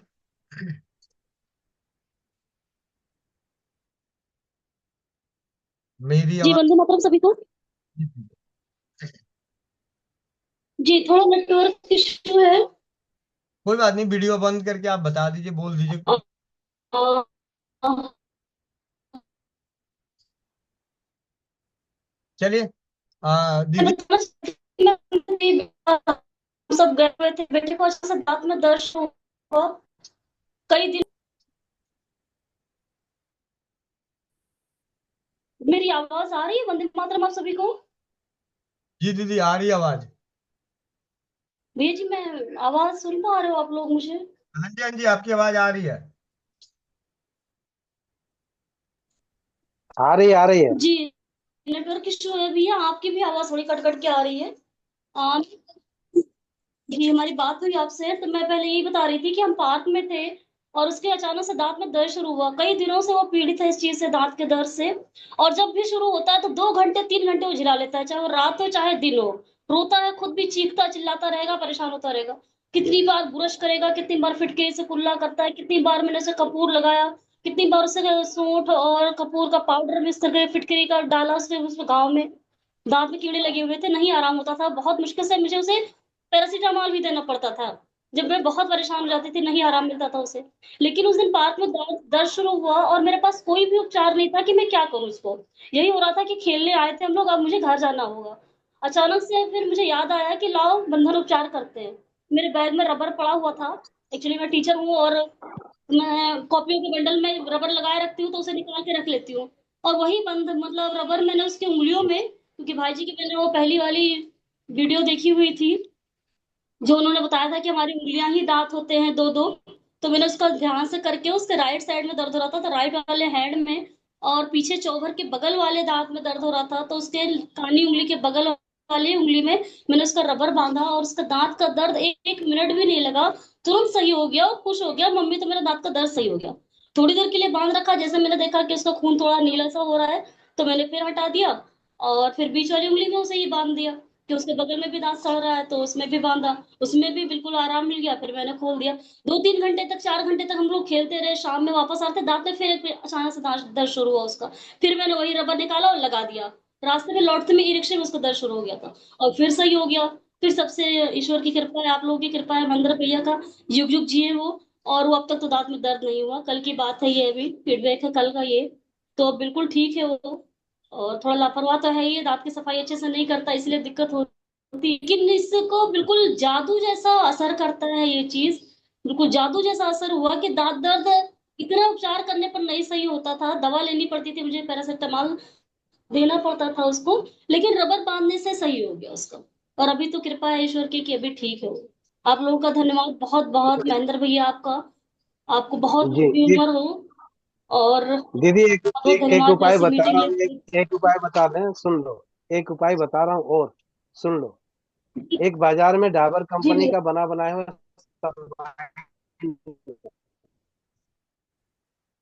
एक सुन लो दीदी, आप चुप रहो। एक डाबर जी कंपनी का बना बनाया हुआ था, सरवाइना अस्ट्रॉन बोल करके एक टैबलेट आती है। जी दीदी चुप रहो, सुनो। सरवाइना अस्ट्रॉन आता है, उसे ले आओ। आधा आधा टैबलेट को पाउडर बना करके खिला दो, और आधा टैबलेट को खिला दो, और आधा टैबलेट की पाउडर बना के जिस जगह पे दर्द होती है उस जगह पर पाउडर को लगा करके, डाबर कंपनी आयुर्वेदिक बनाती है ये, और इसको खिला करके आधा और आधा लगा दो। एक बार में देख लेना, एक दिन में ही जीवन भर के लिए शायद ये परेशानी ठीक हो जाएगी। अगर ना ठीक हो तो एक बार और कर लेना। हमें विश्वास का पूरा विश्वास है, 2 टैबलेट की जरूरत पड़ेगी और आपका बेटा का दांत, आपके बच्चे का दांत जो है बिल्कुल ठीक हो जाएगा, हमेशा हमेशा के लिए। हेमंत, हेमंत, जी भैया। क्या कुछ कहना चाह रहे हैं आप? जी भैया, वंदे मातरम सभी को। कहना ये चाह रहा था कि अभी जिस कैंसर की जो बात चल रही थी, तो मैं सोचा एक छोटा सा फीडबैक जो मेरे पास आज का है, वो दे दूं। क्योंकि पिछले 3 दिनों से मेरी जो है, तो पूरे 1 महीने से चाची को वो चले गए थे, पैरालिसिस हो गया था, कोमा में, मतलब 10 लाख धीरे धीरे चले गए थे। लेकिन 3 दिन, क्योंकि वो उधर गया में हॉस्पिटल में थी, उसके बाद वो मैके में थी, बिल्कुल मैंने डेड पोजीशन में आ गए थे, आंखें बंद हो चुकी थी, पूरा कुछ भी काम अब नहीं कर रहा था। तो बस हो रहा था कि बस अब इंतजार करें कि कब वो मरेंगे। तो हो रहा था कि गया में मरेंगे, तो गया से बाहर नहीं जाता है, इसलिए मैंने जबरदस्ती उनको गांव लाया। गांव लाने के बाद गोविंद भैया से बातचीत हुई और बंधन चिकित्सालय, तो उससे पहले महेंद्र भैया से बातचीत हुई थी। तो वो इलास्टिक के बारे में बताए थे कि जैसे बताया उसको थोड़ा प्रयास कर लो। और 3 दवाइयां गोविंद भैया ने बताए थे कि सबसे पहले ऐसे ही चला करके देख लीजिए। एक था रस्टक्स 1 ml, और कास्टिकम 1 ml, और जैसिलियम 1 ml। ये 3 दवा मैंने हेम्योपैथी की दुकान से लेकर के गया, क्योंकि जब मैं अभी पटना में हूँ, यहाँ से 40 किलोमीटर की दूरी पर मेरा गांव है, डोमा करौता, बख्तियारपुर के पास। तो मैं वहाँ लेते गया, उनके आने से पहले मैं वहाँ रेडी था घर के, क्योंकि घर में भी कोई नहीं थे, साफ सफाई करके मैं ही वहाँ था। जब वो आए, आते ही सबसे पहला काम मैंने यही किया, एकदम समझे कि सीलुल तोड़ के मैं रेडी मोड में रखा था। आए और पहले एकदम पहला एक बूंद दिया, फिर कुछ देर के बाद दूसरा बूंद दिया, फिर तीसरी दिया। मतलब वह बूंद देने के लिए भी उनका मुंह जो है, मतलब यूं पकड़ करके पूरी तरह से खोल रहा था, तो हल्का सा दांत खुल रहा था, मैं ऐसे फिंगर करके उनके दांत को खोला, तो जीभ भी निकालने, फिर टॉर्च मारा, क्योंकि 9:30 रात हो गया था, तो पूरा जीभ जो था उल्टा हुआ था। तो मैं यूं ही पकड़ के, मतलब कुछ दांत पे गया, कुछ उसमें गया, एक एक बूंद दिया। फिर 2 घंटे के बाद फिर रात में दिया। मैं सारी रात जगा रहा, घर के भी लोग जगे हुए थे, क्योंकि लग रहा था कि कभी भी जा सकते हैं। मैं वो देते हुए सुबह भी हुआ, सुबह में फिर भैया से बात हुई थी, तो बोले कि थोड़ा सा ड्यूरेशन बढ़ा दो अगर हल्का सा हरकत हुआ है तो। लेकिन देखे कि हल्का सा हरकत आया था उनके आंखों में। तो फिर वो मैं 3-3 घंटा पे वो कंटिन्यू चला। हालांकि फिर उसके बाद कोई हरकत नहीं आया। तो लोग अपना भागवत कथा और ये मंत्रोच्चारण वगैरह चल रहा था। उसी बीच में मैं अपना बंधन उपचार, बॉडी मालिश, मतलब लोगों को बोल दिया कि क्या मैं कर रहा हूँ उस पर ध्यान मत दो, समझ लो कि मैं अपना दिन खराब कर रहा हूँ, लेकिन कोई भी डिस्टर्ब ना करे। मैंने ऐसे करते रहा लगभग मैं पूरा तक थक गया था, उसके बाद छोड़ दिया। फिर मैं छोड़ दिया लगभग 24 घंटा के बाद, मतलब कल की बात है जब वो था। तो मैं उनको थोड़ा बहुत वो हल्का सा हरकत हुआ, लेकिन मैं काफी थक गया था। मैं वहां से चला आया पटना, क्योंकि वहां आराम करने में भी नहीं बन रहा था। मैंने इतने लोग आ रहे थे मिलने के लिए कि अब जा रही हैं, अब जा रही हैं। तो आज मैं मॉर्निंग में, मतलब वो योगा क्लास के समय था, उसके बाद मैंने 7 बजे घर पहुंचा हूँ। घर जाने के बाद तो मतलब जो मिरेकल देखा कि उनकी आंखें खुली हुई थी। मैं गया तो फीलिंग, मैंने उनका वो भी डेड हो चुका था, लेकिन जब मैं सट करके उनका आंख देखने गया तो वो इस हाथ को उठाए, उसके बाद मुझे ऐसे ऐसे किए। लोग आश्चर्य रह गया कि मतलब इस तरह से वो व्यक्ति अपने हाथ से मुझे किए। फिर मैं थोड़ा सा ऐसे सर किया तो वो ऐसे ऐसे किए, फिर वो हाथ नीचे रख ली। तो उधर से फिर मौसी आई, बोली किसे पहचान रहे हैं, कौन है? तो कुछ बोल नहीं रहे थे, कुछ एक्सप्रेशन नहीं था, लेकिन वो फिर हाथ उठाए और ऐसे ऐसे करके थपथपाए। मतलब ये चीजें, मतलब अनबिलीवेबल, मतलब विश्वास नहीं हो रही थी। उसके बाद मैं सोचा था कि यह फीडबैक बताऊंगा, लेकिन अभी तक कि मैंने गोविंद भैया को भी नहीं बताया था, बात भी नहीं हुआ था। मैं सोचा था यह पहला फीडबैक 8 बजे दूंगा, लेकिन संजोग से काफी ऐसा चल रहा था कि मैं ये फीडबैक सोचा अब नहीं दे पाऊंगा। लेकिन लास्ट के 5 मिनट में गोविंद भैया का कैंसर पे ही था, और उनको ये जो पैरालिसिस था वो पैरालिसिस नहीं, ब्रेन ट्यूमर का वो रिसना था, क्योंकि एमआरआई के द्वारा बाकी हुआ था कि उनका ब्रेन ट्यूमर है, और वो धीरे धीरे रिस रहा था। मैंने 1-1.5 महीना नहीं, मैंने जब से जाना था तब से पूरा प्रयास किया कि मैं उनको अपनी दवाइयां गोविंद भैया से पूछ करके इनसे दूं। लेकिन सभी लोग मना किए कि नहीं नहीं, वो अंग्रेजी दवाइयां पूना दिखा रहे थे, मुंबई दिखा रहे थे, ऑपरेशन की बात हो रही थी, क्योंकि थायराइड काफी बढ़ा हुआ था, और इसमें ठंडा नहीं देना है। तो इस तरह तरह की बातें चल रहा था, तो मैं चुप था, क्योंकि मेरी बातें चलने वाली नहीं थी, तो अंग्रेजी दवाइयों का चल रहा था। लेकिन अब जब डेट हो गए तब मैंने बोला कि अब मरता क्या न करता, मैं बोला बस थोड़ा सा तो दे दीजिए प्लीज। तो वो लोग बोले कि अब जो करना है अब तो तुम्हारे पास आ ही गए हैं, तुम ही को रखो। तो ऐसा मिरेकल हुआ है, और मुझे मतलब दोबारा फिर से गोविंद भैया ने भी एक और ट्यूमर के लिए दिए हैं बायोकेमिक की दवाइयाँ, ये वाली जिसको कि लगभग मैं लेके चला गया था, ये एक दवाई नहीं मिला था उस दिन, तो मैंने लिया है। कल सुबह 6 बजे फिर जाऊंगा और इसको पूरा बना करके, मुझे विश्वास है गोविंद भैया पे और इन दवाइयों पे कि लग रहा है कि पता नहीं ऊपर वाला चाहेंगे तो हो सकता है कि वो रिकवर भी हो। क्योंकि एक दिन में गोविंद में बोला था कि 24 घंटा में कुछ ना कुछ होगा। तो 24 घंटा में ये हुआ कि उन्हें यह एहसास हुआ कि कौन उन्हें सेवा कर रहा है, उनकी हाथ वो उठ गया मेरे जाने पे। तो यही मेरा फीडबैक था। और एक जो अभी भैया ने कुछ देर पहले वो बताए थे महेंद्र भैया ने लोटे वाली बात, तो वो मैं घर पे ना करता हूँ, तो उसमें दो चीज की सावधानी थी। उसकी चर्चा मैं थोड़ा सा करना चाहूंगा। क्योंकि वो जो लोटा था उसमें एक बार जब कर रहा था तो उसका जो कोर होता है ना वो खड़ा था। तो खड़ा कोर के वजह से इतना इतना एक व्यक्ति के पेट में न गड़ गया और वो पूरा ब्लड आ गया था। तो ये ध्यान देंगे, जैसे कि बार बार हमेशा कह रहे थे महेंद्र भैया कि न जानते हुए, जो नहीं जान रहे हैं, जो नहीं कुछ कर रहे हैं, वो इसको ना करें, तो वाकई में ना करेंगे। मैं बता रहा हूँ लोटा का धार जो है वो खड़ा नहीं रहना चाहिए, वो मुड़ा हुआ लोटा यूं रहता है, ऐसा मुड़ा वो की तरफ उनके पेट में गड़ गया था और ब्लड आ गया था। मतलब फिर काफी मतलब मशक्कत करना पड़ा उसको हटाने के लिए। तो वो वाला उपचार बिल्कुल ही सावधानी से सही में नहीं करना है, क्योंकि उसका वो मुड़ा हुआ ना होना चाहिए, मुड़ा हुआ धार रहेगा वही करेंगे। अदरवाइज उसमें मैंने उसके बाद में एक बार कर रहा था महेंद्र भैया कि खड़ा कर करके उसमें हल्का सा पानी दे करके पतला सूती कपड़ा को इस तरह से डाल करके पेट पे रख के इस कपड़ा को पकड़ के ऐसे खींच दिए। तो खींच देने के बाद भी मैंने मतलब वो चिपक गया था, और वो तब तक चिपका रहा जब तक कि उनका धरण ठीक नहीं हुआ। फिर धरण होते ही वो अपने से लोटा जो है धीरे से ऐसे लुढ़क जाता खड़ा करके। मैं मतलब जस्ट लाइक प्रयास किया था, एक जगह कहीं पढ़ा था तो मैंने ऐसा किया था। तो उसके बाद मुझे लगा कि ये थोड़ा सा ज्यादा डेंजर है, उसमें डर लगता है कि जोत से वो वाला, लेकिन ये वाला मैंने किया था। यही था। थैंक यू, धन्यवाद। नहीं, कांसा का लोटा जो होता है, कांसा का लोटा जो होता है वो मोटा होता है और काफी भारी होता है, वजनदार होता है। और उसका जी कनखा कभी भी खड़ा नहीं होता है। उसका कनखा हमेशा ही एक दूसरे से इधर बाहर की ओर निकला हुआ होता है। हाँ, नहीं तो वो हल्का कभी भी, भैया हाँ उसमें नहीं, आपने वही था। बताया वो आदमी कांसा नहीं मिले तो आदमी सोचता है गिलास को कर देते हैं ना, तो ये सब प्रयोग नहीं करना चाहिए। अपने हिसाब से समझ के करना ही है। आपने बहुत अच्छा किया इस बात को बता करके। जी। जी भैया। और हेमंत भैया बहुत बहुत धन्यवाद। मैं अभी यहाँ पे बात हो रही है कि फीडबैक जल्दी देना ना देना, इसी बात को हम यहाँ पे चर्चा का विषय बना लेते हैं।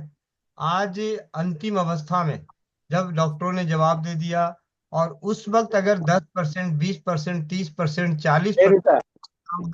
देखने को मिलते हैं, तो कहीं ना कहीं हम जैसे स्वदेशी चिकित्सा के प्रति विश्वास रखने वाले वाले परिवारों को हौसले बढ़ते हैं कि अगर हम समय से पहले इन उपचारों को अपनाएंगे तो शायद हमारी जीत 100% होगी।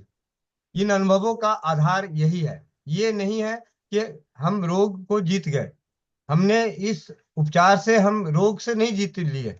लेकिन अभी आप सभी को मालूम है कि 6 अप्रैल को करनाल में शिविर होने वाला था। एक RWA के प्रेसिडेंट थे, उन्होंने हमारी इस गतिविधि को देखते हुए अपने वहां पे शिविर करने का आयोजन किए थे। वो आयोजन स्थगित कर दिया गया उनके वजह से, क्योंकि उनकी माता जी 83 वर्ष की थी और एकाएक उनकी तबीयत खराब हुई, आंतों में छेद पाया गया। डॉक्टरों ने हाथ खड़े कर दिया। उन्होंने बोला कि क्या कर सकते हैं। मैंने कहा जी मेरे पास जो जानकारी है उस जानकारी से मैं यही कहूंगा कि जितने दिन रहें कष्ट मुक्त रहें।